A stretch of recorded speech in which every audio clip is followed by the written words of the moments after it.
बड़ा हुआ तो क्या हुआ, जैसे पेड़ खजूर देने को छाया नहीं, फल लागे अति दूर। कहने का तात्पर्य यह है कि ज्ञान या किसी वस्तु का दंभ अपने भीतर ना रखते हुए विनम्रता के भाव को सदा सर्वथा अपने हृदय में हृदयंगम कर लेना चाहिए, बसा लेना चाहिए। इन्हीं भावों के साथ बच्चों हम आज के प्रकरण अर्थात वाक्य के विषय में बात करेंगे। वाक्य किस रूप में होते हैं, वाक्य के कितने रूप हो सकते हैं, उस विषय पर हम बात करेंगे। वाक्यों की हम बात करें तो रचना के आधार पर वाक्य मूलतः 3 प्रकार के होते हैं: सरल वाक्य, संयुक्त वाक्य और मिश्र वाक्य।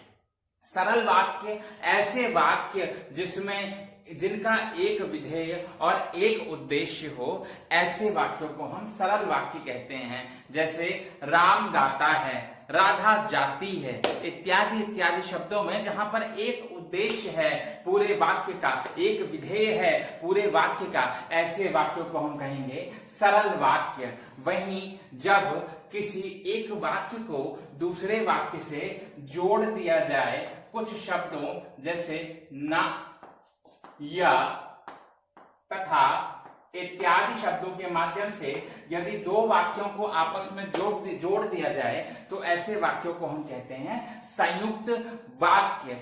जैसे राधा नाचती है और श्याम गाता है, इस वाक्य में 2 वाक्यों को और शब्द के माध्यम से जोड़ दिया है, इसलिए इसे हम कहेंगे संयुक्त वाक्य। इसी प्रकार जब हम मिश्र वाक्य की बात करें तो मिश्र वाक्य अर्थात ऐसे वाक्य जिनमें एक वाक्य तो मुख्य हो तथा दूसरा वाक्य गौड़ हो, अर्थात एक वाक्य पर दूसरा वाक्य आश्रित हो, तो उसे हम कहते हैं मिश्र वाक्य। जैसे कि हम कह सकते हैं कि रीता से मां ने पूछा, रीता से मां ने पूछा कि